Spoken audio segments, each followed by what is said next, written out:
Hi hello ಎಲ್ಲರಿಗೂ ನಮಸ್ಕಾರ and welcome to Indian recipes YouTube channel. ಇವತ್ತಿನ ವಿಡಿಯೋದಲ್ಲಿ ಬೇಯಿಸಿದ ಮೊಟ್ಟೆಯಿಂದ ಎಗ್ ರೈಸ್ ಅನ್ನ ಹೇಗೆ ಮಾಡೋದು ಅಂತ ನೋಡೋಣ. ವಿಡಿಯೋವನ್ನ ಸ್ಟಾರ್ಟ್ ಮಾಡುವ ಮುಂಚೆ ದಯವಿಟ್ಟು ನನ್ನ ಚಾನಲ್ ಅನ್ನು ಸಬ್ಸ್ಕ್ರೈಬ್ ಮಾಡಿ, ಹಾಗೆ ಪಕ್ಕದಲ್ಲಿರುವ ಬೆಲ್ ಐಕಾನ್ ಅನ್ನು ಕ್ಲಿಕ್ ಮಾಡಿ. ಇಲ್ಲಿ ನಾನು ಒಂದು ಕಡಾಯಿಯನ್ನ ತಗೊಂಡಿದ್ದೀನಿ. ಇದಕ್ಕೆ 2 ರಿಂದ 3 ಟೇಬಲ್ ಸ್ಪೂನ್ ಅಷ್ಟು ಎಣ್ಣೆಯನ್ನ ಹಾಕೊಳ್ತಾ ಇದ್ದೀನಿ. ಎಣ್ಣೆ ಬಿಸಿಯಾದ ಮೇಲೆ 2 ಮೀಡಿಯಂ ಸೈಜ್ನ ಈರುಳ್ಳಿಯನ್ನ ಸಣ್ಣದಾಗಿ ಕಟ್ ಮಾಡಿಕೊಂಡು ಹಾಕೊಂಡಿದ್ದೀನಿ. ಹಾಗೆ 1 ರಿಂದ 2 ಹಸಿಮೆಣಸನ್ನ ಕೂಡ ಸಣ್ಣದಾಗಿ ಕಟ್ ಮಾಡಿಕೊಂಡು ಸೇರಿಸ್ಕೊಂಡಿದ್ದೀನಿ. ಈಗ ಇದನ್ನೆಲ್ಲ ಚೆನ್ನಾಗಿ ಮಿಕ್ಸ್ ಮಾಡಿಕೊಂಡು ಈರುಳ್ಳಿಯ ಹಸಿ ವಾಸನೆ ಹೋಗುವವರೆಗೆ ಇದನ್ನ ಚೆನ್ನಾಗಿ ಫ್ರೈ ಮಾಡ್ಕೊಳ್ತಾ ಇದ್ದೀನಿ. ನೋಡಿ, ಈಗ ಈರುಳ್ಳಿ ಫ್ರೈ ಆಗಿದೆ. ಈರುಳ್ಳಿಯ ಬಣ್ಣ ಕೂಡ ಲೈಟ್ ಆಗಿ ಚೇಂಜ್ ಆಗಿದೆ.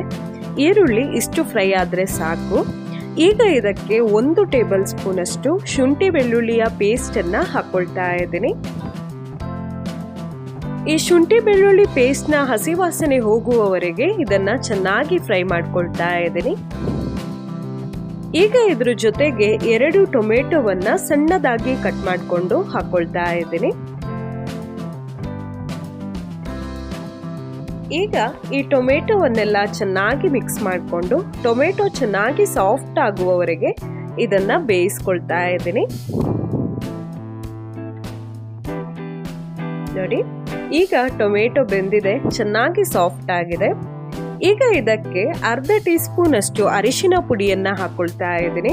ಹಾಗೆ 1 ಟೀ ಸ್ಪೂನ್ ಅಷ್ಟು ಅಚ್ಚ ಖಾರದ ಪುಡಿ, 1/2 ಟೀ ಸ್ಪೂನ್ ಅಷ್ಟು ಕಾಳು ಮೆಣಸಿನ ಪುಡಿ, 1 ಟೀ ಸ್ಪೂನ್ ಅಷ್ಟು ಕೊತ್ತಂಬರಿ ಪುಡಿ, 1/2 ಟೀ ಸ್ಪೂನ್ ಅಷ್ಟು ಗರಂ ಮಸಾಲ ಪುಡಿ, ಹಾಗೆ ರುಚಿಗೆ ತಕ್ಕಷ್ಟು ಉಪ್ಪನ್ನ ಹಾಕೊಳ್ತಾ ಇದ್ದೀನಿ.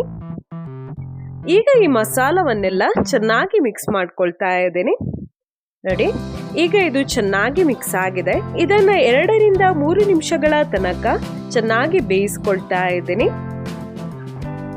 ನೋಡಿ, ಈಗ 3 ನಿಮಿಷಗಳಾಗಿದೆ. ಈಗ ಇಲ್ಲಿ ನಾನು 2 ಮೊಟ್ಟೆಯನ್ನ ಬೇಯಿಸ್ಕೊಂಡು ಅದನ್ನ ಸಣ್ಣದಾಗಿ ಕಟ್ ಮಾಡಿಕೊಂಡು ಹಾಕೊಳ್ತಾ ಇದ್ದೀನಿ. ಈಗ ಈ ಮೊಟ್ಟೆಯನ್ನೆಲ್ಲ ಚೆನ್ನಾಗಿ ಮಿಕ್ಸ್ ಮಾಡ್ಕೊಳ್ತಾ ಇದ್ದೀನಿ. ನೋಡಿ, ಈಗ ಇದು ಚೆನ್ನಾಗಿ ಮಿಕ್ಸ್ ಆಗಿದೆ. ಇದನ್ನ 1 ರಿಂದ 2 ನಿಮಿಷಗಳ ತನಕ ಬೇಯಿಸ್ಕೊಳ್ತಾ ಇದ್ದೀನಿ.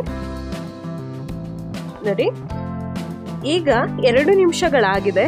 ಒಮ್ಮೆ ಚೆನ್ನಾಗಿ ಮಿಕ್ಸ್ ಮಾಡಿಕೊಂಡು ಸ್ವಲ್ಪ ಕೊತ್ತಂಬರಿ ಸೊಪ್ಪನ್ನ ಸಣ್ಣದಾಗಿ ಕಟ್ ಮಾಡಿಕೊಂಡು ಹಾಕೊಳ್ತಾ ಇದ್ದೀನಿ.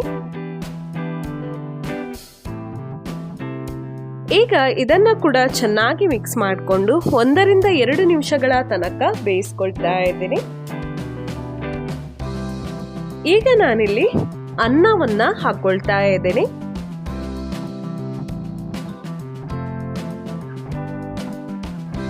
ಈಗ ಇದನ್ನ ಕೂಡ ಚೆನ್ನಾಗಿ ಮಿಕ್ಸ್ ಮಾಡ್ಕೊಳ್ತಾ ಇದ್ದೀನಿ. ಅನ್ನ ಎಲ್ಲ ಮಸಾಲದ ಜೊತೆ ಚೆನ್ನಾಗಿ ಮಿಕ್ಸ್ ಆಗಬೇಕು.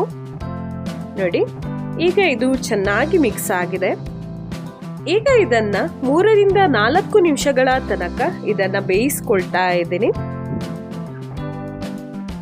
ನೋಡಿ, ಇವಾಗ 4 ನಿಮಿಷಗಳಾಗಿದೆ. ಒಮ್ಮೆ ಚೆನ್ನಾಗಿ ಮಿಕ್ಸ್ ಮಾಡಿಕೊಂಡು ಗ್ಯಾಸ್ ಫ್ಲೇಮ್ ಅನ್ನ ಆಫ್ ಮಾಡ್ಕೊಳ್ತಾ ಇದ್ದೀನಿ. ಈಗ ನಮ್ಮ ಬೇಯಿಸಿದ ಮೊಟ್ಟೆಯ ಎಗ್ ರೈಸ್ ರೆಡಿ ಆಗಿದೆ. ತುಂಬಾನೇ ರುಚಿಯಾಗಿ ಆಗಿದೆ. ಈ ರೀತಿ ನೀವು ಕೂಡ ಮೊಟ್ಟೆಯನ್ನ ಬೇಯಿಸ್ಕೊಂಡು ಒಮ್ಮೆ ಎಗ್ ರೈಸ್ ಅನ್ನ ಮಾಡಿ ನೋಡಿ. ತುಂಬಾನೇ ರುಚಿಯಾಗಿ ಆಗ್ತದೆ. ಹಾಗೆ ಮನೆಯವರೆಲ್ಲರೂ ತುಂಬಾನೇ ಇಷ್ಟಪಡ್ತಾರೆ. ನಿಮಗೆ ನನ್ನ ಈ ರೆಸಿಪಿ ಇಷ್ಟ ಆದಲ್ಲಿ ವಿಡಿಯೋಗೊಂದು ಲೈಕ್ ಮಾಡಿ, ನಿಮ್ಮ ಅನಿಸಿಕೆಗಳನ್ನು ಕಮೆಂಟ್ ಮಾಡಿ, ಹಾಗೆ ನಿಮ್ಮ ಫ್ಯಾಮಿಲಿ ಮತ್ತೆ ಫ್ರೆಂಡ್ಸ್ ನೊಂದಿಗೆಲ್ಲ ಈ ರೆಸಿಪಿಯನ್ನ ಶೇರ್ ಮಾಡಿ. ಇಲ್ಲಿಗೆ ನನ್ನ ಇವತ್ತಿನ ಈ ವಿಡಿಯೋವನ್ನ ಮುಗಿಸ್ತಾ ಇದ್ದೇನೆ. ಇನ್ನು ನಾವು ಸಿಗುವ ಮುಂದಿನ ವಿಡಿಯೋದಲ್ಲಿ. ಅಲ್ಲಿಯ ತನಕ ಟೇಕ್ ಕೇರ್. ಬಾಯ್.